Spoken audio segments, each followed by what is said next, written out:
So మరి start చేద్దాం. దానికంటే ముందు ఒక్కసారి గోపి సార్కి మనం రియల్లీ థ్యాంక్ఫుల్ చెప్పుకోవచ్చు. మనకి ఇంతమందిని ఆర్గనైజ్ చేయడం అంటే మామూలు విషయం కాదు. మరి అటువంటిది మన గోపి గారు మనకి రియల్లీ దగ్గరుండి మీకు అన్ని విధాలుగా అన్ని రకాలుగా చూసుకుంటున్నాడా? నిజం చెప్పు. ఎవరికైనా తక్కువ చేసిండా గోపి సార్? ఎవరికైనా లేదు కదా. ఒక్కసారి గోపి సార్ కోసం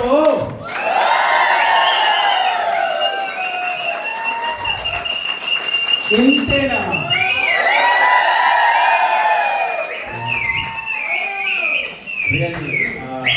నాకు ఆల్మోస్ట్ 14 ఇయర్స్గా నాకు రియల్ ఎస్టేట్లో అండ్ టూరిస్ట్లో బాగా ఎక్స్పీరియన్స్ ఉంది.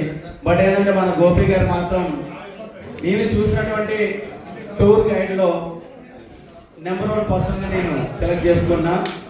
Really great person. ఇటువంటి కూడా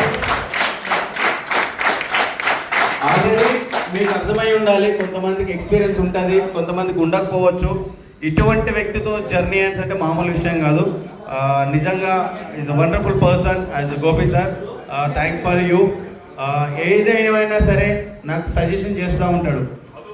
మీ బాలు సార్ ఒక ఈవెంట్ని ఆర్గనైజ్ చేస్తున్నాడు అంటే గోపి సార్ కూడా కొంచెం బ్యాక్గ్రౌండ్లో ఉంటాడు. సార్ ఈ యొక్క ఈవెంట్ని ఇలా చేద్దాం అనుకుంటున్నా, దానికి బెస్ట్ ఏమి ఇవ్వాలని నేను అడిగితే దానికి నేను ఒకటి అనుకుంటే దానికి 2 జోడించి 3 తయారు చేస్తాడు, మేము ముంగట పెడతాడు. సో ఈ ఈవెంట్ని చాలా బాగా ఎంజాయ్ చేద్దాం. ఎవరు కూడా ఎక్స్ట్రా చేయొద్దు, ఓకేనా? డ్రింక్ చేయని వాళ్ళు ఎవరైనా ఉంటే